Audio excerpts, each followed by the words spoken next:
ॐ सहनाववतु सहनौ भुनक्तु सह वीर्यं करवावहै तेजस्विनावधीतमस्तु मा विद्विषावहै। ओम शांति शांति शांति। सभी को नमस्ते, प्रणाम, सत श्री अकाल मित्रों। भगवान धन्वंतरि की कृपा से आज की क्लास आरंभ करते हैं। आज का जो टॉपिक है हम लोग पढ़ने वाले हैं रस धातु की वृद्धि की चिकित्सा। तो अपना टॉपिक अभी धातु चल रहा है, धातुओं के बारे में, उपधातुओं के बारे में पढ़ रहे हैं।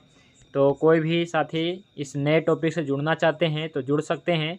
अभी हम लोग रस धातु की चिकित्सा देखने वाले हैं। तो रस धातु का हम लोगों ने बहुत विस्तार से इसका डिटेल से जो है जानकारी प्राप्त कर लिया है कि रस धातु क्या है और रस धातु में क्या क्या पाया जाता है, इसकी रस धातु की वृद्धि के कारण क्या हो रहा है, रस धातु के क्षय के कारण क्या हो रहा है, कौन सी बीमारी हो रहा है। लेकिन रस धातु की वृद्धि और क्षय क्यों हो रहा है ये हमने समझना है। तो रस धातु की वृद्धि या कोई भी धातु है उसकी वृद्धि और क्षय का कारण है जब कोई धातु की वृद्धि होता है, जब अग्नि मंद हो जाता है। वही अग्नि पाचक अग्नि का ही अंश है, आपके धातुओं में रहता है। पाचक अग्नि का अंश आपके धातुओं में रहता है और ये अग्नि जब मंद पड़ जाता है तो उस धातु की वृद्धि हो जाता है। क्यों हो जाता है? क्योंकि उस धातु की अग्नि मंद होने से अगली धातु नहीं बन पाता है। जैसे रस से रक्त बनना है और रक्त से मांस बनना है, तो मान लीजिए रस अग्नि ही मंद पड़ गया तो क्या वो रक्त बनेगा? नहीं, तो ये रस ही रह जाएगा ना। तो इसलिए रस धातु की वृद्धि कहलाया ये, जो अच्छी बात नहीं है। इसी प्रकार से रक्त है, रक्त धातु की अग्नि मंद पड़ जाएगा। या आप देखिए जठर अग्नि ही मंद पड़ जाएगा तो क्या जठर अग्नि मंद पड़ जाने से क्या होगा? आम की वृद्धि हो जाएगा। कच्चे आहार रस का निर्माण ज़्यादा होगा तो कहेंगे इसे आम की, यानी कि कच्चे आहार रस की उत्पत्ति हो गई, यानी कि वृद्धि हो गई। ठीक है, जो अच्छी नहीं है, जो हमारे लिए नुकसानदायक है। क्षय और वृद्धि दोनों जो है हमारे लिए नुकसानदायक होगा। इसलिए हम आज देखने वाले हैं, आज का जो टॉपिक है रस धातु की वृद्धि की चिकित्सा हम कैसे करें। तो इसे हम समझना है कि वृद्धि और क्षय क्यों हो रहा है, इसके बारे में पहले ही बता दिए हैं। आज हम जानने वाले हैं कि रस धातु की वृद्धि की जिससे हम चिकित्सा करेंगे वो कल्प क्या है, उसका नाम क्या है। तो उसका नाम है रस पाचक जी। तो ये जो है शास्त्रोक्त मेडिसिन है, अष्टांग हृदय चरक संहिता में इसका रेफरेंस है। इसका नाम रस पाचक है, वैद्य सभी इसे रस पाचक के नाम से जानते हैं। तो आज मैं आपको रस पाचक बनाने का तरीका बताऊंगा, एक ऐसा तरीका जिसे आप निर्माण करके आप जो है बहुत सरल तरीके से निर्माण भी कर सकते हैं और जब अपने पेशेंट को देंगे तो बहुत सरल तरीके से ले भी लेगा, कभी भी जो है दिक्कत नहीं होगी और इसका लाभ भी मिलेगा आपको हमेशा। तो रस पाचक का एक अनोखा निर्माण विधि में बताऊंगा और इसका जो है रस पाचक का जो है प्रयोग बताऊंगा कि ये जो रस पाचक है इसका रस और रक्त और सभी धातुओं पे, क्योंकि सभी धातुओं का जो है सार ओज धातु है और ओज धातु जो है क्या है कि सभी धातुओं पे टिका हुआ है, आधार है, और सभी धातुओं का आधार जो है रस धातु है। तो रस धातु और इसके उपधातु के सर्वश्रेष्ठ औषधि देखने वाले हैं, इसका नाम है रस पाचक जी। ठीक है, तो चलिए आज का टॉपिक आरंभ करते हैं। इसके अलावा जो है रस पाचक का प्रयोग कहाँ कहाँ करेंगे, तो ये सभी रोगों के बारे में चर्चा करेंगे। आज विशेष रूप से स्तन्य रोग के बारे में बताने वाला हूँ जी। ठीक है, तो चलिए आज का टॉपिक शुरू करते हैं। तो कोई भी साथी यहाँ से पढ़िए, है ना। रस पाचक का पहले तो ये पढ़ दीजिए, है ना। इसका रेफरेंस ये है कलिंका पटोलस्य पत्रम कटुक रोहिणी, ये कल हमने पढ़ा था कि इसमें 3 प्रमुख औषधियाँ हैं, कलिंका पटोलस्य कुटकी।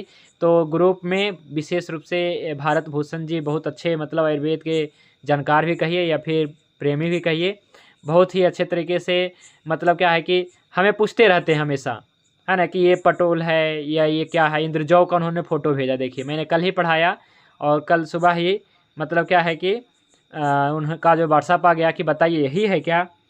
तो देखिए क्या है कि आप जब इस क्षेत्र में हैं, मतलब इस फील्ड में आएंगे, आप ध्यान देंगे तो सभी जो है आपको हर एक जगह औषधि ही औषधि दिखेगा, ये बात है। तो वैसे भी क्या है कि ये आपको इंद्रजौ मिल जाएगा। तो ऐसा आपके भी पहले पढ़ा होगा, कहीं इधर लगा होगा वृक्ष वगैरह पेड़, पर आप ध्यान नहीं देंगे, लेकिन आप जब पढ़ेंगे तो आपका ध्यान वहाँ पे चला जाएगा। तो देखिए आपको मैंने ग्रुप में आया ही है सभी का फ़ोटो, है ना। वैसे भी कल सिलेबस क्या है कि टॉपिक में भेज दिया था। पटोल का इसमें एक जिक्र आ रहा है, तो अभी इसके बारे में हम चर्चा करेंगे। तो सबसे पहला उसे क्या था जी, इंद्रजौ। तो इंद्रजौ का अपने पेड़ वृक्ष वगैरह सब देख लिया है ना।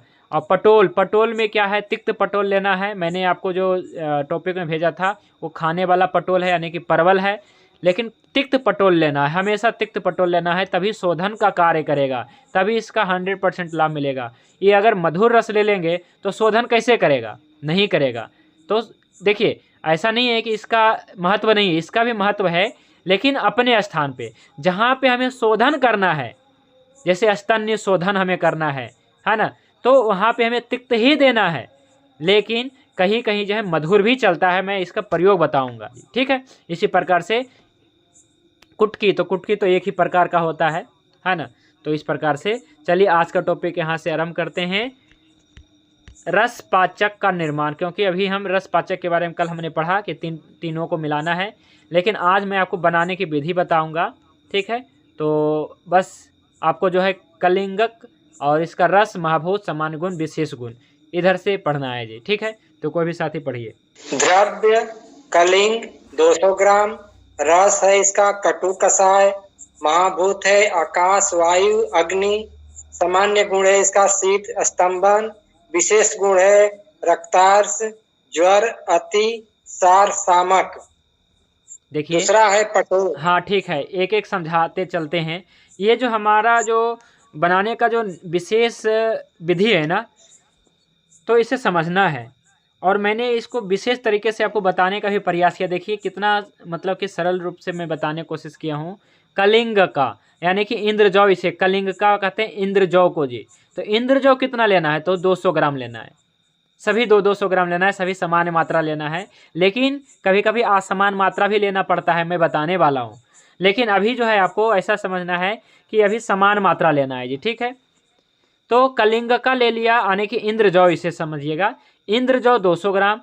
तो ये इंद्रजौ क्या है, कल हमने विस्तार से पढ़ा, लेकिन आज हम संक्षिप्त में पढ़ेंगे जी, ताकि हमें ये कल्प जब बनाएं तो हमें समझ में आनी चाहिए। तो कलिंग इंद्रजौ जो है कटु है, कषाय है, यानी कि कटु होने के कारण, कटु में क्या महाभूत होता है, आकाश महाभूत, अग्नि महाभूत होता है जी। कटु में अग्नि महाभूत होता है, इसीलिए कषाय में भी वायु महाभूत होता है, और कटु में भी वायु महाभूत होता है। तो वैसे कटु और कषाय दोनों में वायु महाभूत होता है, ठीक है। और विशेष रूप से क्या है कि कटु में आकाश महाभूत भी होता है, तिक्त में भी क्या है कि आकाश महाभूत, विशेष रूप से आकाश महाभूत होता है। कषाय में वैसे कषाय में पृथ्वी महाभूत भी होता है कुछ कुछ, ठीक है। लेकिन कटु में अग्नि महाभूत होता है जी, है ना। ऊपर नीचे लिखा गया है, पर कोई बात नहीं, ऐसे आपको समझना है कि कल इंद्रजौ क्या है जी। तो इंद्रजौ में 2 रस हैं, आपको मुख्य रूप से समझना है, एक कटु रस, एक कषाय रस, ठीक है। एक काली मिर्च जैसा है, और एक जो है गिलोय के जैसा, या फिर कषाय समझ सकते हैं, कसैला है ना, जैसे जम्बू त्वक, जामुन के जैसा। तो इस प्रकार से है, तो काली मिर्च जैसा भी है इसका स्वाद, और इसका स्वाद जो है जामुन के जैसा है। तो कषाय रस मुख्य रूप से क्या है कि ये पृथ्वी और वायु महाभूत होता है, ठीक है। और कटु रस जो होता है ये वायु और अग्नि महाभूत होता है। तो देखिए जी, हम देखने वाले हैं संपूर्ण ये रस पाचक का जो है महाभूत देखने वाले हैं कि ये कौन सा महाभूत प्रधान कल्प है। देखिए हम ऐसे ही पढ़ेंगे कि ये कौन से महाभूत प्रधान कल्प है। तो सबसे पहले आया कलिंग का, इंद्रजौ, ये कटु है और कषाय है, यानी कि इसमें वायु महाभूत है जी, दोनों में वायु में, कटु रस में भी वायु महाभूत और कषाय रस में भी वायु महाभूत। अभी हम आपको रसों के बारे में नहीं पढ़ाए हैं, लेकिन पढ़ाएंगे, ठीक है।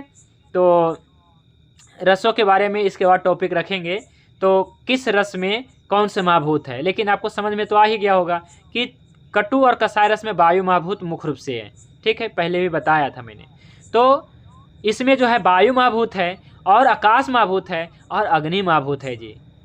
तो देखिए आकाश महाभूत, अग्नि महाभूत, वायु महाभूत, इस प्रकार से महाभूत आ रहा है। और इसका गुण धर्म क्या है, तो ये स्तंभन का है। कलिंग इंद्रजौ का गुण क्या है जी, कल मैंने बताया था, ये स्तंभन करता है, ग्राही भी होता है, शीत होता है, तासीर में ठंडा है। और विशेष गुण क्या है, तो सामान्य गुण था, विशेष गुण जो है रक्त आर्स, यानी कि किसी को जो है ब्लीडिंग पाइल्स हो रहा है, वहाँ पे आप दे सकते हैं इसे। तो तो क्या रस पाचक को दे सकते हैं? तो हाँ, ब्लीडिंग पाइल्स में दे सकते हैं। 2 4 5 खुराक दे करके देखिए, अगर इसे विशेष लाभ मिलेगा। विशेष रूप से रक्त आर्स यानी कि यह स्तंभन का कार्य करता है, जो रक्त जो चल रहा है ना, पाइल्स जो है खूनी बवासीर है, तो उसमें आप देंगे तो रक्त आर्स यानी कि जो रक्त निकल रहे हैं उसे रोकेगा। तो रस पाचक का प्रयोग वहाँ पे पहले करना है। फिर ज्वर, विषम ज्वर में आपको करना है, और अतिसार यानी कि लूज मोशन में भी करना है, यानी कि कलिंग इंद्रजौ का विशेष गुण है ये। तो ये 200 ग्राम लेना है आपको, ठीक है। तो दूसरा है पटोल। पटोल क्या है इसके बारे में पढ़िए। यहाँ पे तिक्त पटोल समझिएगा जी, ठीक है, माने कि तिक्त परवल। दूसरा पटोल 200 ग्राम। इसका रस है तिक्त और कटु। महाभूत है आकाश, वायु और तेज। सामान्य गुण है इसका कफ, पित्त, सामक, उष्ण। विशेष गुण है पाचन, अस्तर, ज्वरघ्न, रक्त शोधक। देखिए जी, पटोल को, तिक्त पटोल को जितने भी तिक्त होगा और कसाय होगा तो तिक्त रस वाला विशेष रूप से क्या है, रक्त शोधक होता है। जैसे नीम, गिलोय, बासा, है ना, कंटकारी, ऐसे जो तिक्त है और कसाय है वो सभी रक्त शोधक होता है। तो वैसे भी क्या रस पाचक रक्त शोधक है? तो हाँ, रस पाचक रक्त शोधक है, क्योंकि इसमें पटोल है, कुटकी है। तो तिक्त रस, पटोल कैसा है जी? तिक्त। मैं आपको क्या कह रहा हूँ कि तिक्त पटोल लेना है।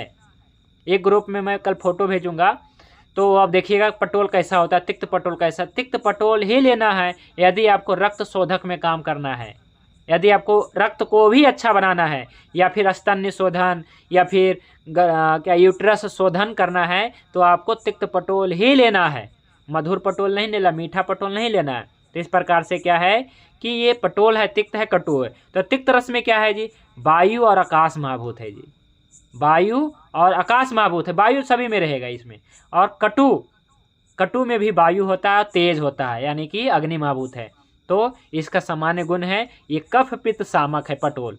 कफ और पित्त, कफ पहले आया है, क्यों? क्योंकि इसमें कटु है इसलिए। और ऊपर भी देखिए इंद्रजौ भी कटु है। तो कफ पित्त सामक और उष्ण है, हल्का उष्ण है। क्यों है? क्योंकि कटु होने के कारण ये उष्ण है, तेज महाभूत है ना ये, इस कारण से थोड़ा सा उष्ण है, ये आया जी। और पटोल का विशेष गुण है पाचन है, आम का पाचन करता है। सर है, यानी कि ये थोड़ा सा सरकने वाला है। ज्वरघ्न है ना, ज्वरघ्न यानी कि ज्वर में भी लाभ करेगा, विषम ज्वर यहाँ पे समझिएगा, ठीक है। और नए ज्वर में भी लाभ करेगा, लेकिन विषम ज्वर में देना। और रक्त शोधक है। तीसरा पढ़िए, कुटकी। कुटकी, इसका रस है कटु और तिक्त। महाभूत है अग्नि, वायु और आकाश। सामान्य गुण है रुक्ष, लघु, दीपनी। विशेष गुण है भेदनी, द्रव्य, हृदय। हाँ, हृदय यानी कि हृदय को जो अच्छा रखता है। वैसे तो पटोल भी हृदय के लिए हितकर बताया गया है। तो कुटकी लेना है जी। कुटकी का माने बहुत अच्छी कुटकी आपको लेना है। जितना अच्छा कुटकी रहेगा उतना अच्छा लाभ करेगा। तो कुटकी एक ही प्रकार का होता है, ये तिक्त होता है, कटु होता है। कुटकी नाम से ही पता है कि ये कटु और तिक्त है जी। और कुटकी का एक अन्य नाम भी मैंने कल बताया था, सतपरवा। इसे याद रखिएगा जी हमेशा, सतपरवा। क्योंकि जो कुटकी होता है ना, तो उसमें जो है पोर होते हैं, जैसे गन्ने के होते हैं ना, पोर होते हैं। तो ये इसके बहुत नज़दीक पोर होते हैं, इसलिए परवा ऐसे कहते हैं। माने कि गन्ने के जैसा ही, मतलब कुछ इसका जो है पोर होते हैं, बहुत नज़दीक। तो इसलिए कहा गया सतपरवा। 100 से भी अधिक होते हैं, इसलिए इसका नाम है सतपरवा। और इसी से हम एक दवाई बनाने वाले हैं आगे चल करके, जो सभी धातु को अच्छा करेगा, ठीक है। तो इसलिए सतपरवा से बनेगा विशेष रूप से। तो कुटकी क्या है जी? कुटकी ये कटु है, तिक्त है। तो कटु में क्या है जी? वायु और अग्नि महाभूत है। और तिक्त में क्या है जी? तो तिक्त में क्या है? वायु और आकाश महाभूत है। तो देखिए लगभग सभी में आकाश है जी, तीनों में आकाश है जी। इंद्रजौ, पटोल, कुटकी तीनों में आकाश महाभूत है। और कुटकी का विशेष गुण है रुक्ष और लघु। कुटकी क्या है जी? रुक्ष है, ये बहुत ड्राई होता है, आंतों को ड्राई कर देगा ये, इसलिए ये कफ प्रकृति में ज़्यादा चलेगा। और लघु है ये, यानी कि जहाँ गुरुता बढ़ी है, कफ के गुरुता को ठीक कर देगा, कफ के सनिकता को ठीक कर देगा। और कफ जो अग्नि मंद कर रखा है वो दीपन है ये, तो इस कारण से इसको भी ठीक कर दे। देखिए, तो कफ के हर एक रोग में कुटकी चल सकता है। तो फार्मूला तो देखिए खुद से बनाना है, समझ के जी, है ना। किसी का बनी बनाई फार्मूला नहीं लेना है। समझ में आ रहा है ना कि किस प्रकार से हमें चिकित्सा करनी है। आपको ऐसा समझना है कि जहाँ पे जो गुण वात पित्त कफ का जो गुण बताया है मैंने, बस वही है चिकित्सा, है ना। कि कफ का गुरु गुण बढ़ गया है तो हमें बात का, कफ का गुरु गुण बढ़ा है या संदिग्ध गुण बढ़ा है तो हमें बात के रुक्ष गुण बढ़ाना है। तो किससे बढ़ाना है?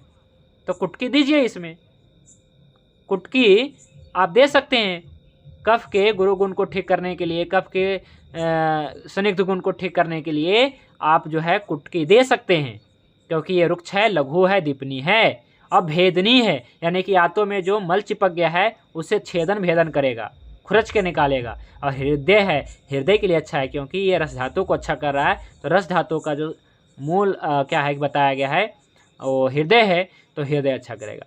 अब जी मैंने तो आपको बता दिया था कि रस पाचक का निर्माण कर लेना जी, है ना, ये तीनों को मिला करके। तो अब इससे पहले पढ़िए और निर्माण विधि पढ़िए जी, फिर आपको बताएंगे। निर्माण विधि पढ़िए। निर्माण विधि। उपरोक्त मात्रा की आधी औषधि जौ कुटा लेकर रात में 4 गुना पानी में भिगो कर रखें। सुबह इसका काढ़ा बनाकर इसी की चूर्ण में मिला दें और खरल करें और धूप में सुखा लें। इस प्रकार 3 भावना देनी है। 3 भावना देकर ही योग बनाया जा सकता है, लेकिन इसमें गुग्गल का प्रयोग औषधि को टिकाऊ बनाने के लिए किया जाता है। देखिए जी, इसमें जो है मुख्य रूप से 3 औषधि है। देखिए मैंने क्या लिखा है, इसका बनाएंगे कैसे। सबसे पहले लिखा है उपरोक्त मात्रा की आधी औषधि जो कुटा लेकर। देखिए जी, सबसे पहले क्या करना है कि इंद्रजौ, पटोल, कुटकी 200 ग्राम लेना है। मैं 200 ग्राम का बता रहा हूँ निर्माण विधि, आप 100 ग्राम भी ले सकते हैं, 50 ग्राम, तो 200 ग्राम ले लेना है। और इसे जितना अच्छा हो सके आप इसे बारीक चूरन करें, बिल्कुल बारीक चूरन करें, कपड़ छन चूरन करें तो करें, ठीक है। छन्नी से भी छान सकते हैं, कपड़ छन चूरन वैसे बताया गया है। तो देखिए 2 विधि होता है चूरन करने का, वो आगे मैं और निर्माण विधि में बताऊंगा कि एक तो पल्वराइजर में डाल दीजिए, पाउडर कर देगा।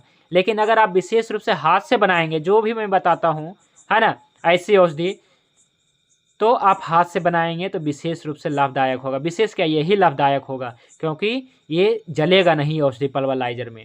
तो आप जो भी लाएं साबुत लाएं और इसे हाथों से कूटें तो विशेष लाभ मिलेगा, है ना। तो पल्वराइजर का कहाँ इस्तेमाल करें पीसने में, तो जहाँ पे इसका प्रयोग काढ़ा जो कुटा दे करने में है, जहाँ पे घास पीसना है, जैसे लेमन ग्रास पीसना है, तुलसी वगैरह का जो कुटा करना है वहाँ पे करें। लेकिन कोई विशेष औषधि बना रहे हैं, बड़े बड़े गंभीर बीमारी के लिए बना रहे हैं, तो वहाँ पे हाथ से पीसें, ठीक है। तो हाथ से क्या करना है, पाउडर बना लेना है, ठीक है। तो तीनों औषधि को 200 ग्राम लेना है, पाउडर बना लेना है। और फिर क्या करना है, 200 ग्राम लेना है, ये लेना है 600 ग्राम हो गया। लेकिन निर्माण विधि क्या करना है कि 600 तो ले लेना है, 600 ग्राम ले लिया आपने, लेकिन साथ साथ में क्या करना है, तीनों से 100 ग्राम फिर से लेना है, अलग लेना है ना। और रात को 4 गुना पानी भिगो देना है।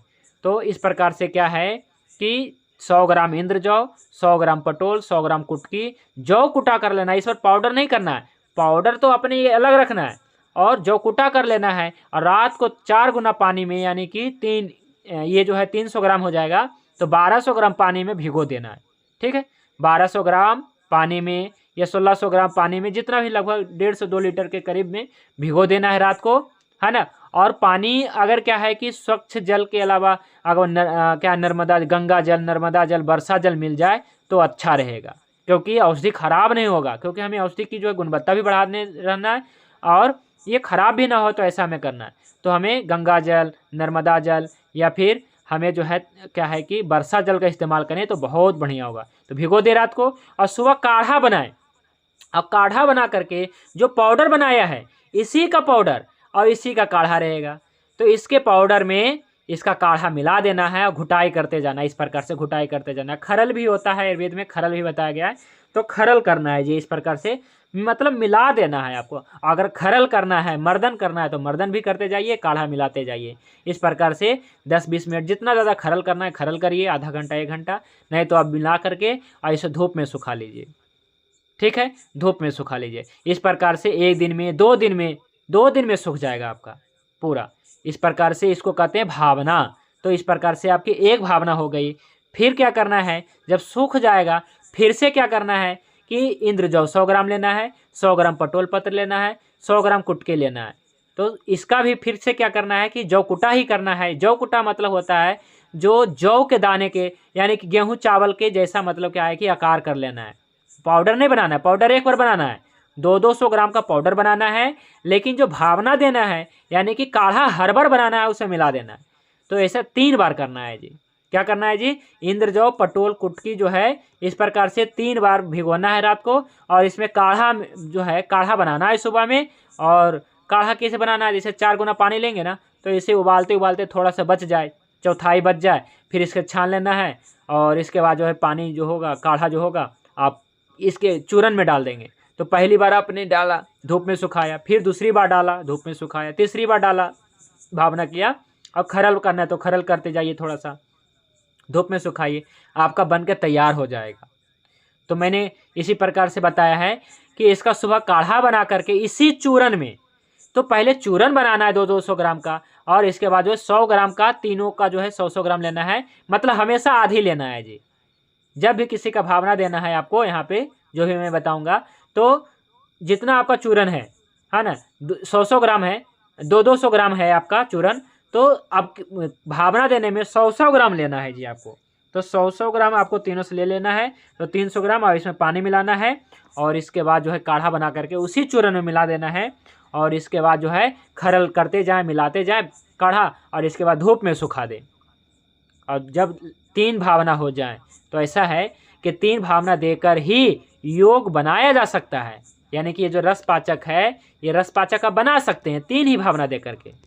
लेकिन इसमें गुग्गुल का प्रयोग औषधि को टिकाऊ बनाने के लिए किया जाता है, और औषधि को योगवाही बनाने के लिए किया जाता है। इसमें एक चीज़ और जोड़ना था मुझे, योगवाही और टिकाऊ बनाने के लिए। तो गुग्गुल क्या है जी, गुग्गुल सभी जानते हैं जी। गुग्गुल जो है धूप बत्ती वगैरह में ज़्यादा डलता है, और ये जो है हवन है ना, और धूप बत्ती वगैरह में प्रयोग किया जाता है। गुग्गुल जलाना वगैरह पहले पूजा पाठ में प्रयोग होता था, और इसका औषधि प्रयोग बहुत है। तो गुग्गुल एक वृक्ष का गोंद है जो भारत में भी पाया जाता है, विशेष रूप से राजस्थान में, इधर कहीं भी पहाड़ी पठारी एरिया में पाया जाता है, मरुस्थलीय एरिया में। ठीक है, इसका गोंद होता है, और इसका जो हम प्राप्त करते हैं, फिर इसे शुद्ध करते हैं, और इसके बाद जो है हम इसका इस्तेमाल करते हैं। तो गुग्गुल का गुणधर्म क्या है, पढ़िए गुग्गुल का गुणधर्म।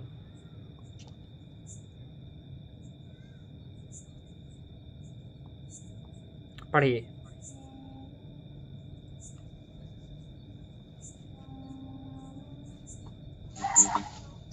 कौन सा गुरुजी?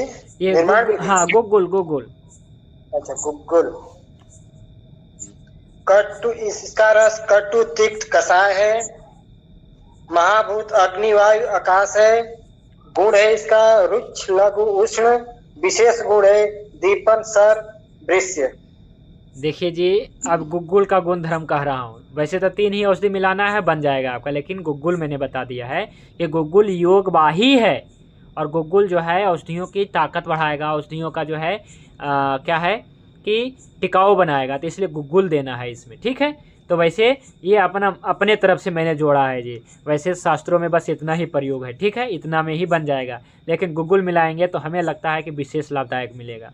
तो गुग्गुल भी 200 ग्राम लेना है। तो कटु, गुग्गुल का गुणधर्म है कटु तिक्त कषाय, 3 रस है जी, कटु तिक्त कषाय, जो कफ के लिए लाभदायक है। तो गुग्गुल वैसे भी क्या है कि कफ वालों के लिए है। तो जी अपने से आप जोड़ सकते हैं, या नहीं भी जोड़ेंगे तो मैं विशेष रूप से क्या गुग्गुल का प्रयोग करता हूँ। तो कटु, इसमें क्या है जी, तीनों में कटु तिक्त कषाय में वायु महाभूत है, और कटु में अग्नि है, तिक्त में आकाश है, और कषाय में पृथ्वी है। तो इस प्रकार से क्या है, तिक्त कटु कषाय रस है इसमें। और इसका सामान्य गुण क्या है, तो ये रुक्ष है, लघु है, उष्ण है। यानी कि लघु है तो कफ के गुरु गुण को ठीक करेगा, कफ के शीत गुण को ठीक करेगा, बात के भी शीत गुण ठीक करेगा। तो इसलिए जी महायोगराज कौन कौन प्रयोग किया है, महायोगराज गुग्गुल प्रयोग किए होंगे, रासना सप्तक गुग्गुल प्रयोग किए, रासना आदि गुग्गुल, महारासना आदि गुग्गुल प्रयोग किए होंगे। फिर आपने त्रयोदशांग गुग्गुल, सिंहनाथ गुग्गुल, बात के रोग में गुग्गुल का प्रयोग करना विशेष रूप से है ना, क्योंकि बात के शीत गुण को ठीक कर देता है। शीत गुण बढ़ता है तो क्या है कि दर्द बढ़ता है। तो इस कारण से क्या है कि ये उष्ण है, हल्का उष्ण है।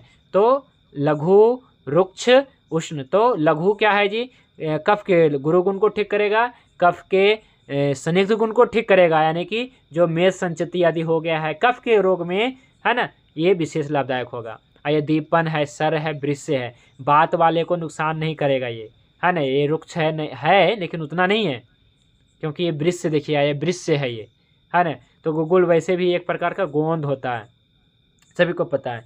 तो इस प्रकार से क्या है कि गुग्गुल का विशेष, तो गुग्गुल कब मिलाएंगे जी, तो सबसे पहले 2 भावना दे दिया आपने जी, ठीक है। और जब तीसरी भावना दें आप, जब आप तीसरी भावना दें तो आपके पास जो गुग्गुल होगा, ठीक है, तीसरी भावना दें तो भावना कैसे देनी है, तो 100-100 ग्राम तीनों लेनी है, 100 ग्राम इंद्रजौ, 100 ग्राम पटोल, 100 ग्राम कुटकी लेना है, 4 गुना पानी मिलाना है, काढ़ा रात को भिगोना है, सुबह काढ़ा बना करके, और काढ़ा बनाना है, छान लेना है, छान देना है ना, जो जो कुटा है इसको फेंक देना, जो बारीक जो पानी सा होगा, काढ़ा होगा, इसको निकालना है, और उस गर्मा गर्म में गुग्गुल डाल देना है लास्ट में।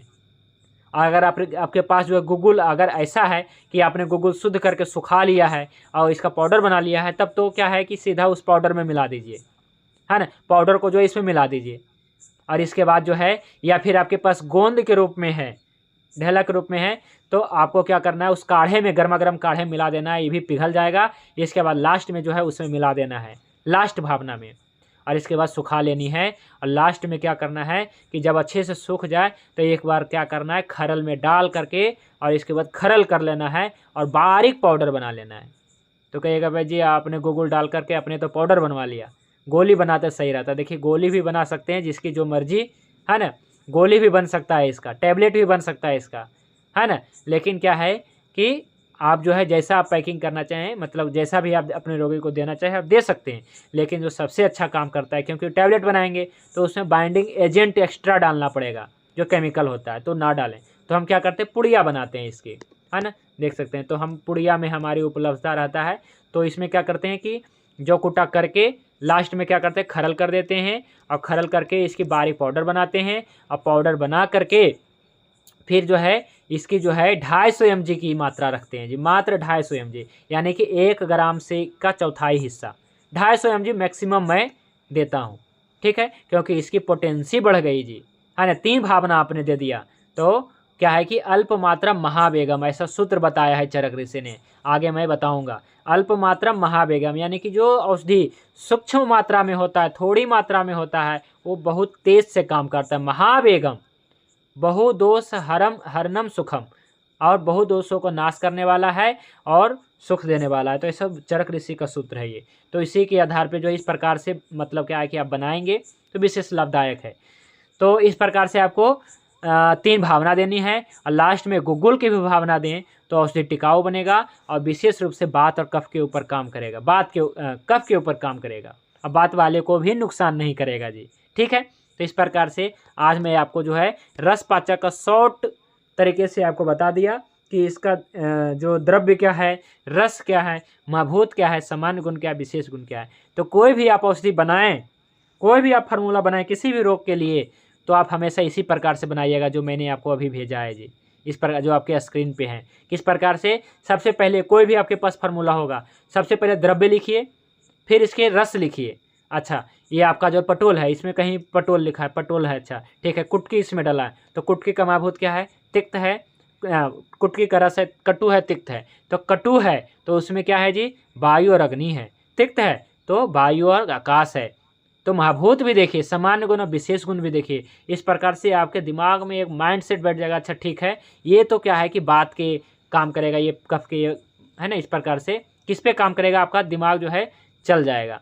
तो देखिए कोई भी कल्प बनाए तो इस प्रकार से बनाए, आपको समझ होनी चाहिए जी, है ना। आप जो भी औषधि देते हैं तो बस उसकी समझ हो जाए एक बार कि हम क्यों दे रहे हैं, हमें जो भी बताया है वैद्य जी ने, हम क्यों दे रहे हैं, है ना, हमें क्यों देना है, या फिर आप जो भी आपके पास फार्मूला हम क्यों दे रहे हैं, बस इतना ही आपको समझना है, हम क्यों दे रहे हैं।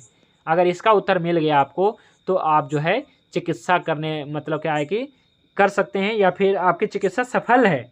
लेकिन आपके पास उत्तर नहीं है क्यों का, कि हम क्यों दे रहे हैं, बस किसी ने बताया कि इसमें जो है देना है तो देंगे, तो नहीं, तब चिकित्सा नहीं हो पाएगा। तब आप जो है सोच समझ के नहीं चिकित्सा कर रहे हैं, है ना, गलत कर रहे हैं। इसमें आपको जो है सोचना है ये जो कल्प है ये कैसा है। तो चलिए आपको मैंने इसका निर्माण विधि बता दिया, इसका रस महाभूत सामान्य गुण विशेष गुण बता दिया। और तो निर्माण विधि से कोई प्रश्न है जी बताइए, क्योंकि मैंने आप सभी को बताया था पहले ही दिन कि मैं आप सभी को चौथे महीने में जो है आपको औषधि निर्माण बताऊंगा जी। तो आज क्या है कि 3 महीना अपना क्लास कंप्लीट हो चुका है, जिसमें पहला महीना में मैंने आपको दोष धातु के बारे में पढ़ाया, दूसरा और सप्त धातु के बारे में भी मैंने बताया था, तीसरा महीने में सप्त धातु के बारे में पढ़ाएंगे और दूसरे महीने में शरीर के बारे में पढ़ाएंगे। तो धातु क्या है जी? रस, रक्त, मांस में अस्थि, मज्जा, ये सब क्या है कि तो शरीर रचना क्रिया विज्ञान ही तो है, तो ये भी पढ़ाया। अब जो है औषध निर्माण भी बता रहा हूँ। तो इसी प्रकार से साथ साथ में चलते रहेगा। ऐसा नहीं है कि पहले आपको रस पढ़ाया, प्लाज्मा पढ़ाया, फिर ब्लड पढ़ाएंगे, फिर इसका निर्माण, इसका इलाज कहीं कब बताएंगे, तो ऐसा नहीं, साथ साथ में चल रहा है। तो आज जो है आप लोग का 3 महीना कंप्लीट हुआ है अब तक, तो आगे भी जो है क्लास इस प्रकार से चलता रहेगा। तो औषध निर्माण से संबंधित कोई प्रश्न है रस पाचक बनाने में तो आप पूछ सकते हैं जी। गुरुजी प्रणाम। जी जी, एक एक करके गुरुजी प्रणाम। जी जी नमस्ते। ये गुरुजी आपने जो बताया, ये दवाई जो बन जाती है तो ये कितने महीने तक मैक्सिमम खराब नहीं होती? हाँ देखिए, 3 भावना देंगे और गूगल अगर आप दे देंगे तो कम से कम 2 साल खराब नहीं होगा जी। ठीक है गुरुजी। हाँ, और दूसरा मैं कह रहा था, आपने जो ये दूसरा मैं कह रहा था गुरुजी, आपने चार्ट बनाया ना, हाँ हाँ, उसमें जो महाभूत दे रखा है, तो उसमें एक जगह तो अग्नि, तो 2 जगह लिख रखा है, एक जगह तेज लिख रखा है। तो हाँ, तेज अग्नि वैसे तो एक ही होती है। हाँ हाँ एक ही है, लेकिन हाँ एक ही है, लेकिन वो जो कई बार कंफ्यूजन पैदा कर देते हैं, अग्नि तेज जैसे। देखिए हम अग्नि बाकी को तो तेज महाभूत भी कहते हैं, ठीक है। हाँ जी, हाँ जी जी और जल को आप महाभूत कहते हैं, ठीक है, तो ये ध्यान रखिएगा। जी जी जी जी। ठीक है, और किनका प्रश्न है जी? नमस्कार गुरुजी। जी नमस्ते जी। मतलब इनको तो हमने 600 ग्राम लेना, अगर ये 100 रखेंगे। हाँ 600 ग्राम और वो टोटल 900 ग्राम हो जाएगा ना, एक 100 ग्राम का रोज देंगे। हाँ रोज नहीं देना, जब सूख जाएगा ना तब जो है हाँ। देना है जी, बिल्कुल 3 बार देना है भावना। और 200 ग्राम गुग्गुल भी आ गया ना इसमें, तो 2 2 4 2 6 2 800 ग्राम हो जाएगा। हाँ, और कुछ भावना भी देंगे ना तो बढ़ जाएगा ये, ठीक है। अच्छा, हाँ बढ़ जाएगा, लगभग 100 ग्राम और बढ़ जाएगा, तो 1 kg के समथिंग हो जाएगा जी। बढ़ और जाएगा कम ना। से कम से ज्यादा कितना मात्रा दे सकते हैं, जैसे रोगी का उम्र के बेड हाँ के अभी मैं हिसाब से? इसका मैं डोज भी बताने वाला हूँ ना, धैर्य रखिए, ठीक है जी, धैर्य, अभी इसका डोज अनुपान भी बताऊंगा। ये भावना का मतलब क्या होता है? फिर से आपको समझाना पड़ेगा, बताइए। देखिए क्या है, चलिए ठीक है, मैं भावना मतलब होता है कि जो औषधि है उसी औषधि का चूरन करना है और उसी औषधि का काढ़ा भी बनाना है। तो चूरन बनाने के लिए बिल्कुल पाउडर, जैसे त्रिफला चूरन सभी जानते होंगे जी। त्रिफला में क्या है, आंवला है, हरड़ है, बहेड़ा है, लेकिन इसका बारीक पाउडर है। लेकिन जब उस बारीक पाउडर में आंवला हरड़ का काढ़ा तैयार करेंगे, काढ़ा मतलब जोकुटा करके काढ़ा तैयार करेंगे पानी में और उस चूरन में डाल देंगे और सुखा देंगे, तो एक भावना हो जाएगा, भावना, ठीक है जी। चलिए ठीक है, और किनका प्रश्न? हाँ जी, हाँ जी, गूगल को शुद्ध कैसे किया जाता है? हाँ जी मदन जी बोलिए। आचार्य जी, हाँ जी, कि गूगल है ना, गूगल और गुगलू एक ही है कि गुगलू अलग है, गूगल अलग एक ही है? चीज है, गुगलू भी कहते हैं, गूगल भी कहते हैं, है ना। और इसका पेड़ कैसा होता है, वृक्ष कैसा रहता है, कितना बड़ा होता है, कैसी चलिए होती है ठीक इसकी है, शक्ल ग्रुप दोनों? में जो है, पेड़ की- हाँ ग्रुप में जो है इसका फोटो और गोंद का फोटो भेज दूंगा, ठीक है। हाँ ज्यादा बड़ा नहीं होता है, दूसरा नॉर्मल। प्रश्न ये, इसमें आचार्य जी ये और बताइए, पत्ते अपत्य अनुपान किसके साथ लेना है, किसके साथ नहीं लेना, बताने वाले कितना हैं ना, लेना अनुपान? ये मैं बता रहा हूँ, देखिए यहाँ पे बताऊंगा, ठीक है। मात्रा एवं अनुपान बता रहा हूँ मैं, ठीक है, अभी बता रहा हूँ। और किन्हीं का हैंड रेज है? श्रीवास्तव शर्मा जी पूछिए।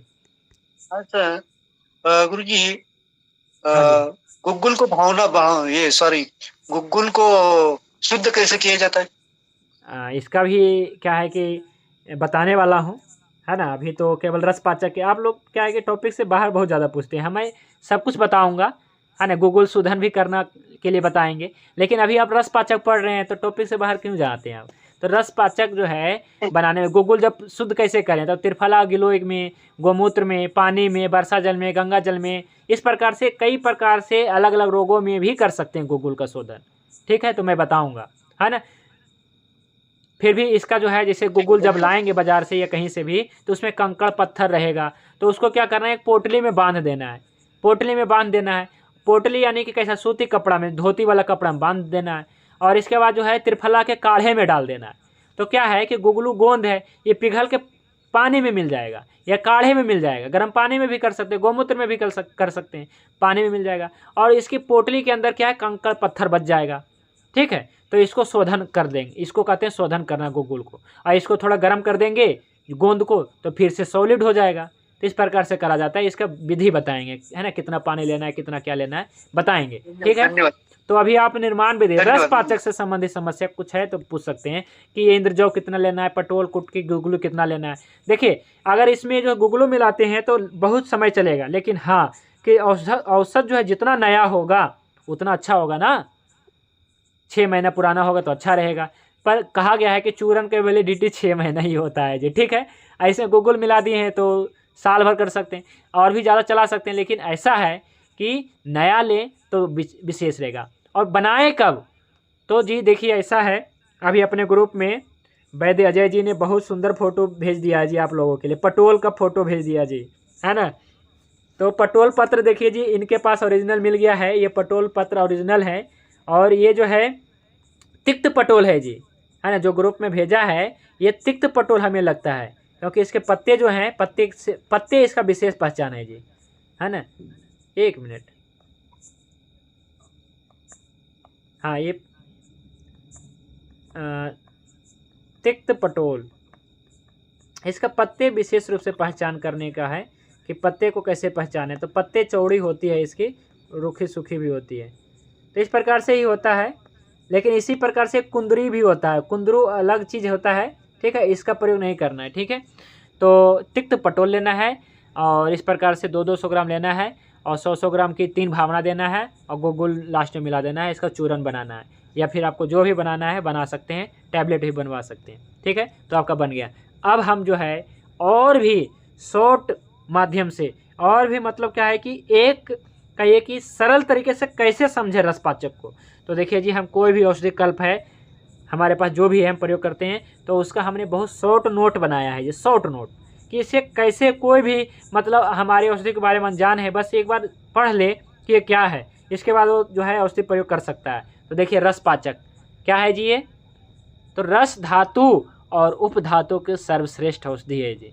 रस धातु और उप धातु के सर्वश्रेष्ठ, जब रस धातु की अग्नि मंद हो जाती है तो रसपाचक देंगे, ये सर्वश्रेष्ठ औषधि है। तो उपयुक्तता किस किस रोग में दे सकते हैं और ये जानेंगे, और इसका जो है विस्तार से भी जानेंगे, है ना। अभी स्तन्य रोग के बारे में बताने वाला हूँ विस्तार से, एक एक रोग के बारे में बताएंगे, लेकिन पहले देख लेते हैं किस किस रोग में दे सकते हैं।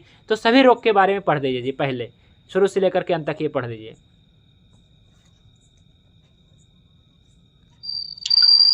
यकृत व अंत कार्य सुधारे, रज एवं आर्तव ठीक करे, रस धातु को उच्च गुणवत्ता करे, हाँ। आकाश वायु महाभूत प्रधान, हाँ। यह क्षार धर्मी औषधि है, संपन्नजन्य व्याधि में उपयोगी, तिक्त कटु रस प्रधान औषधि, हाँ। दीपन और आम पाचक, रस धातु को शुद्ध करता है, रस धातु का सार कीट विभाजन, हाँ। विषम ज्वर विशेष उपयोगी। इतने सारे जो है इसका उपयोग है जी, है ना। तो हमने उपयोग को सरल तरीके से बताने की कोशिश किया है। तो आपके पास कोई भी औषधि है, क्यों दे रहे हैं, तो इसका वायु महाभूत रस विपाक, है ना, महाभूत, इस प्रकार से गुण विशेष गुण सब देखें जी। तो ये रसपाचक को जो है कोई पूछे कि ये क्या है रसपाचक, तो कहिएगा कि सबसे पहले तो यहाँ से शुरू करिएगा जी, है ना, कि रस धातु जो ये रसपाचक जो है वायु आकाश महाभूत प्रधान है जी। वायु आकाश, हाँ, आकाश वायु अग्नि महाभूत प्रधान, अग्नि भी है इसमें थोड़ा, तो वैसे विशेष रूप से आकाश वायु महाभूत प्रधान है। सबसे पहले तो यहाँ से शुरू करिएगा, रस से शुरू करिएगा। हमने रस को पहले नहीं लिखा, आगे से मैं जो भी लिखूंगा सबसे पहले रस के बारे में लिखूंगा, फिर महाभूत लिखूंगा।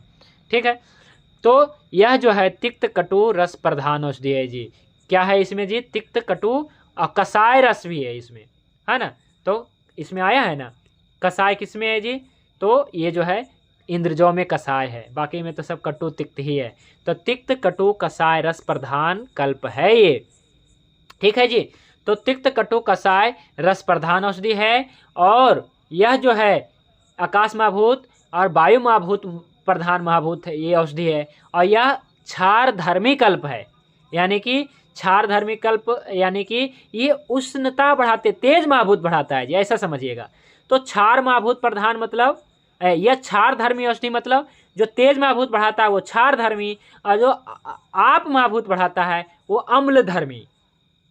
ये आपको दिमाग में बैठा लेना है जी। जो क्षार धर्मी होगा ना, जो क्षार धर्मी होगा वो तेज वायु आकाश महाभूत बढ़ाएगा, तेज वायु आकाश महाभूत बढ़ाएगा। और जो अम्ल धर्मी होगा वो जो है पृथ्वी और आप महाभूत बढ़ाएगा जी। पृथ्वी और आप महाभूत समझते हैं बढ़ना मतलब क्या होता है? पृथ्वी और आप महाभूत बढ़ना मतलब कि कफ के गुणों की वृद्धि करेगा, है ना। कफ के गुरु गुण बढ़ाएगा, कफ के स्निग्ध गुण बढ़ाएगा, तो वो काम करने वाला है जी, ठीक है। तो यह क्षार धर्मी औषधि है, और यह संतर्पण जन्य व्याधि में उपयोगी है। अब तर्पण जन्य में नहीं है, यानी कि जो खाया पिए के कारण विशेष, जो बहुत ज़्यादा खाता पीता है, ऐसो आराम में रहता है, इसके कारण कुछ हो गया है इसे, तब विशेष रूप से यानी कि मोटे व्यक्ति में संतर्पण जन्य व्याधि में उपयोगी है ये। और दीपन और आम पाचन है, दीपन पाचन यानी आम पाचक है ये, यानी कि अग्नि मंधुआ है तो आम की वृद्धि हुई है, आम का पाचन करेगा। और पहला है इसमें यकृत व आंत्र कार्य सुधारे। तो कल मैंने बताया था कुटकी के बारे में, यकृत उत्तेजक है, और इंद्रजौ के बारे में पढ़ाया था कि ये आंतों के कार्य सुधारता है। तो इसलिए क्या है, यकृत और कार्य सुधारता है, रज एवं आर्तव ठीक करे, है ना। तो यहाँ पे क्या है कि यहाँ पे स्तन्य भी लिखना चाहिए था हमें, ये तो बताएंगे ही। तो स्तन्य रज एवं आर्तव ठीक करे। तो ये चूँकि जो इसका उपधातु है ना, रज स्तन्य और रज, है ना, रस धातु का, तो ये अपने उपधातु को ठीक करेगा, है ना। और रक्त अच्छा होगा तो आर्तव भी अच्छा होगा। तो इस प्रकार से सभी ठीक होता है ना। और रस धातु को उच्च क्वालिटी का बनाएगा, उच्च गुणवत्ता बनाएगा, ठीक है जी। क्योंकि रस धातु की अग्नि जो मंद कर रहा है, अग्नि मंद दूर कर रहा है ना। और रस धातु का सार्किट विभाजन होगा। देखिए जी, सार्किट विभाजन तभी होगा जब क्या है कि अग्नि रहेगा अच्छा, तो रस धातु का अग्नि अच्छा करेगा, सार्किट विभाजन भी करेगा। अब विशेष रूप से आया है विषम ज्वर में उपयोगी। और देखिए रस धातु को शुद्ध करेगा, है ना, रस धातु की वृद्धि को रोकेगा, ये भी आ गया है। अब विषम ज्वर में उपयोगी, यानी कि विषम ज्वर मतलब क्या, विषम ज्वर के बारे में अभी बताया नहीं मैंने, फिर भी विषम ज्वर मतलब बिगड़े हुए बुखार, किसी को बिगड़ा हुआ बुखार है और उसके रस धातु और रक्त धातु में चला गया है जी, यानी कि टाइफाइड और मलेरिया हो गया है, तो समझिए उसके रस और रक्त धातु खराब हो गया है, तभी टाइफाइड हुआ है जी। तब हम वहाँ पे यही देते हैं, हमारा प्रमुख औषधि तो यही है टाइफाइड के लिए, ठीक है। तो आपको जो है विषम ज्वर में विशेष रूप से रस धातु को अच्छा करना है, तभी रक्त धातु अच्छा होगा, तभी टाइफाइड वगैरह ठीक होगा, ठीक है। तो विषम ज्वर में विशेष उपयोगी है। तो इस प्रकार से अपने तो ये बहुत क्या है कि सिंपल तरीके से मैंने बता दिया उपयुक्तता, है ना। कोई भी एक कल्प लिया, अच्छा ठीक है, रसपाचक में रसपाचक जो है इस प्रकार से ये सब काम करेगा। यह जो तिक्त कटु कषाय है क्षार धर्मी कल्प है, यानी कि तेज वायु आकाश महाभूत बढ़ाएगा, और रस धातु को उच्च क्वालिटी बनाएगा, रस धातु को शुद्ध करेगा, है ना। इस प्रकार से बताया। और इसके घटक द्रव्य क्या है जी, इंद्रजौ, तिक्त पटोल, कुटकी, और इसका बनाने का तरीका भी बता दिया मैंने। अब जानते हैं इसकी मात्रा और अनुपान। तो इसकी मात्रा अनुपान पढ़ दीजिए जी। अभी अच्छा ठीक है, मात्रा अनुपान हम बाद में पढ़ाएंगे जी, ठीक है। फिर भी आप इसके हाँ एक मिनट इसकी जो मात्रा है ना 250 mg है जी, ठीक है, 250 mg रहेगा, 250 mg रहेगा, ठीक है। और अगर इसको जो है आप पुड़िया में बांध देते हैं या टैबलेट में कर देते हैं तो एक पुड़िया या एक टैबलेट, है ना, लेना है इस प्रकार से, ठीक है। और किसके साथ लेना है जी, ये पढ़ दीजिए, किसके साथ लेना है ये पढ़ दीजिए बस यहाँ पे। एक पुड़िया सुबह शाम खाली पेट गर्म पानी या शहद से लें। हाँ ठीक है, देखिए जी हमारे पास जो उपलब्ध होता है तो वो क्या होता है कि पाउडर में होता है। वो क्या करते हैं कि हम फिर इसके जो है एक निश्चित मात्रा जो है तोल करके पुड़िया पे रखते हैं, यानी कि इसको पुड़िया में बांध देते हैं। फिर हम इसको जो है एयर टाइट कंटेनर में पैक कर देते हैं ताकि हवा ना लगे, क्वालिटी बना रहे। इसके बाद हम छोटे डब्बे में पैक कर देते हैं और इसके बाद हम इसको जो है देते हैं। तो इसकी जो है एक पुड़िया है ना, सुबह शाम खाली पेट भी ले सकते हैं और खाने के बाद भी ले सकते हैं। देखिए इसमें खाली पेट खाने के बाद आपको कंसेप्ट क्लियर है ना कि अपान वायु के ऊपर काम करना है या किसके ऊपर काम करना है जी, है ना। अपान काल में काम करना है, अपान वायु में काम करना है तो अपान काल में लेना है, व्यान काल में काम करना है यानी कि संपूर्ण शरीर में काम करना है तो आपको खाने के बाद में, और केवल नाभि के नीचे काम करना है तो खाली पेट लेना है। तो इसलिए हमने यहाँ पे खाली पेट लिख दिया, कोई बात नहीं, खाने के बाद का भी मैं प्रयोग बताने वाला हूँ। तो ठीक है जी, ये हो गया। अब हम आपको बताने वाले हैं रस पाचक का प्रयोग कहाँ कहाँ करना है। तो आज विशेष रोग के बारे में चर्चा करने वाले हैं, स्तन्य रोग, ब्रेस्ट से संबंधित रोग। ठीक है जी, इसमें सभी रोग आ जाएंगे इसमें। तो पढ़िए स्तन्य रोग क्या क्या है जी, पढ़िए इसे। स्तन्य रोग, स्तन में दूध अच्छे से नहीं आ रहा हो, दूध में कड़वापन हो, दूध के साथ में रक्त आता हो, दूध अधिक आता हो, या स्तन में गांठ रसोली हो गया हो, तब हमें रसपाचक का उपयोग करना चाहिए। यह अम्ल रसायनात्मक हो घटाता है। रस धातु अच्छा होगा तो स्तन्य दूध और स्तन बेस्ट अच्छा बनेगा। देखिए जी क्या इसे बताया गया है जी। तो वैसे रस धातु का उपधातु स्तन्य, ठीक है, इसके बारे में हम चर्चा कर रहे हैं।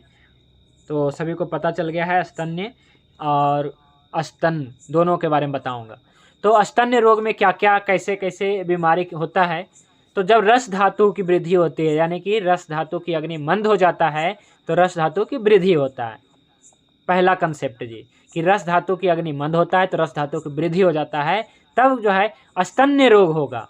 तो क्या क्या होंगे, तो स्तन में दूध अच्छे से नहीं आता है तब प्रयोग करना है। दूध में कड़वापन आता है, दूध तो मीठा होता है जी, कड़वापन आ रहा है तब देना है।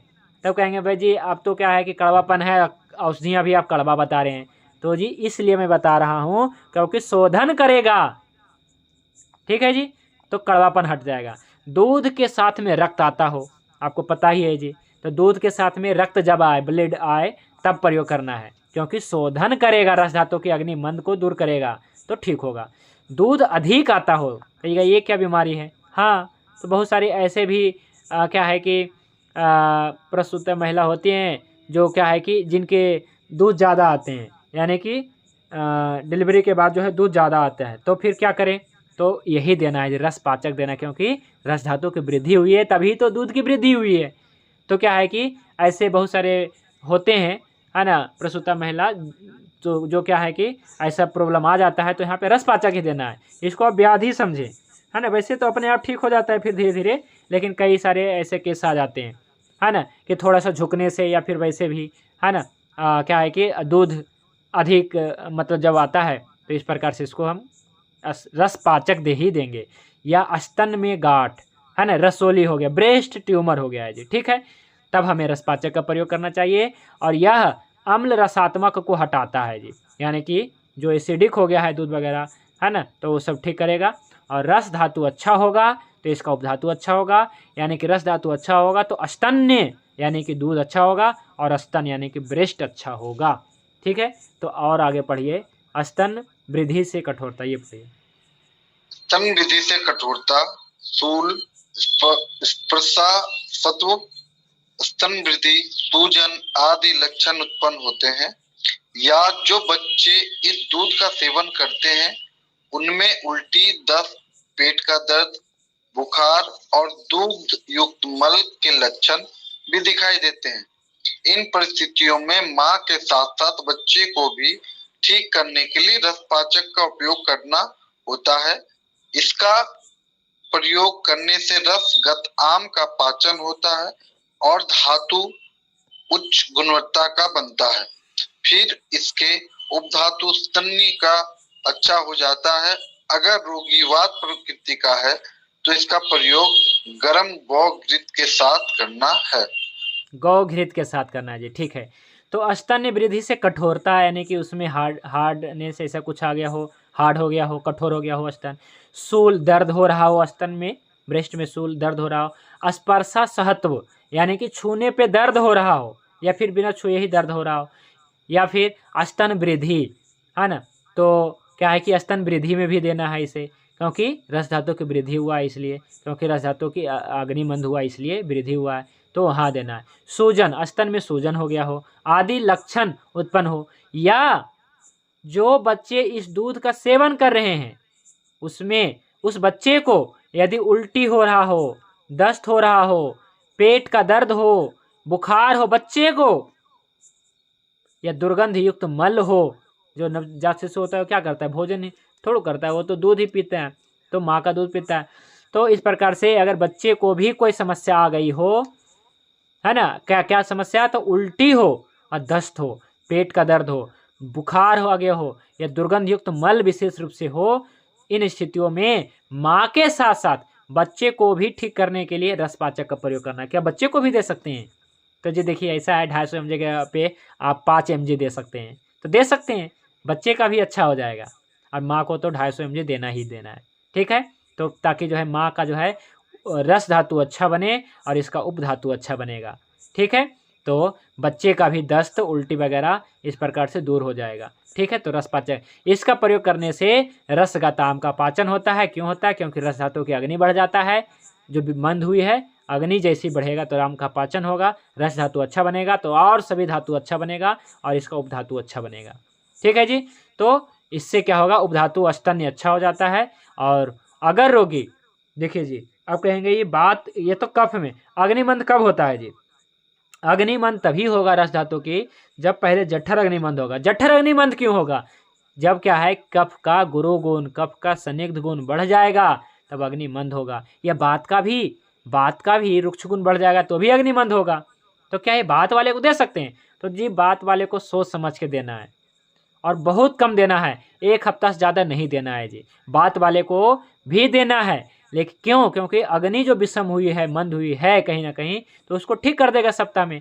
तो 1 सप्ताह से ज़्यादा नहीं देना है और गर्म घी के साथ देना है। किसके साथ जी? यही औषधि को आप घी के साथ देना है।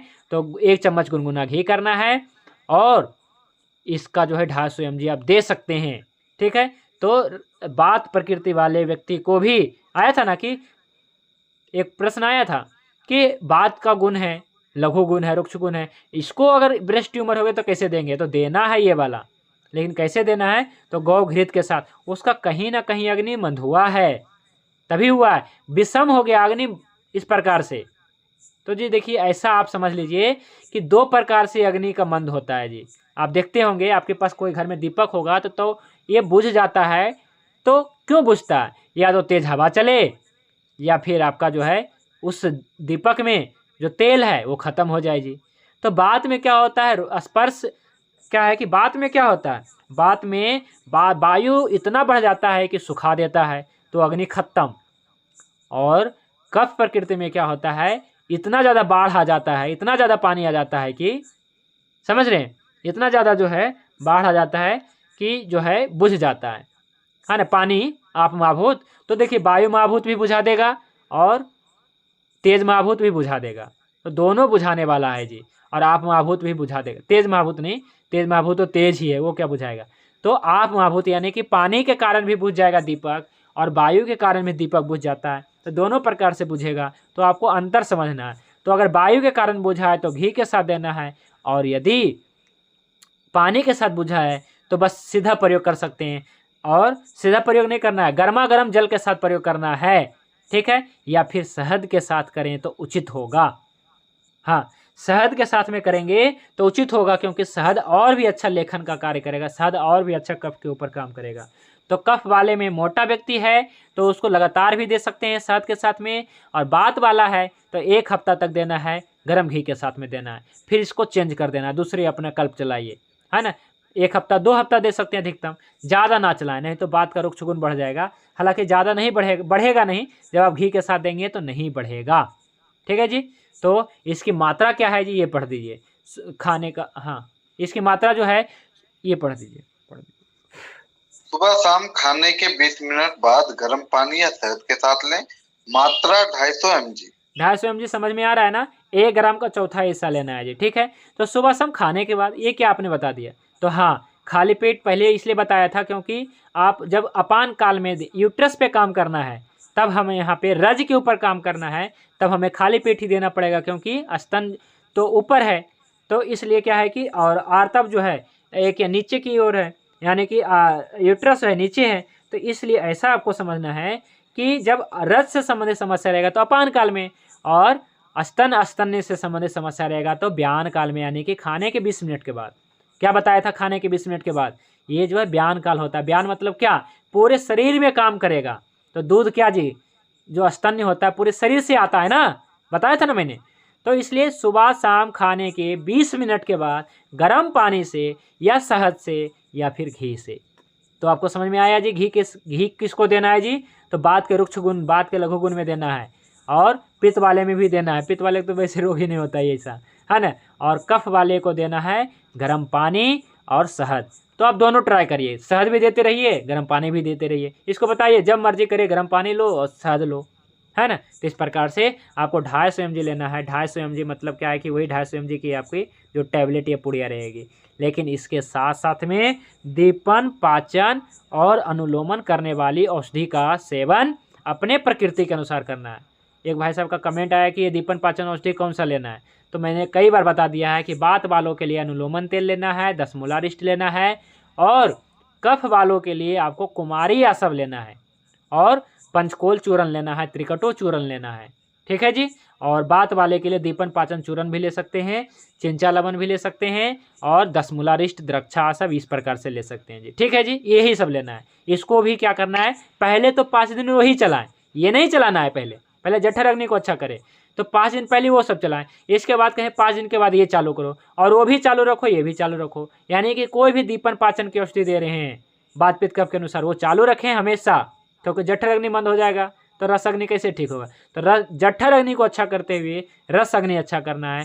तो ये रस अग्नि अच्छा रहेगा तो रसगत आम का पाचन होगा, रसगत जो अग्नि बढ़ेगा तो आम का पाचन होगा, आम का पाचन होगा तो रस धातु उच्च क्वालिटी का बनेगा, रस धातु अच्छा बनेगा तो रस स्तन्य और रज अच्छा बनेगा, तो आर्तव अच्छा बनेगा, ठीक है जी। तो स्तन्य रोग में हमने रसपाचक का प्रयोग देख लिया है, और कहाँ कहाँ रसपाचक का प्रयोग होगा इसके बारे में हम कल जानेंगे जी।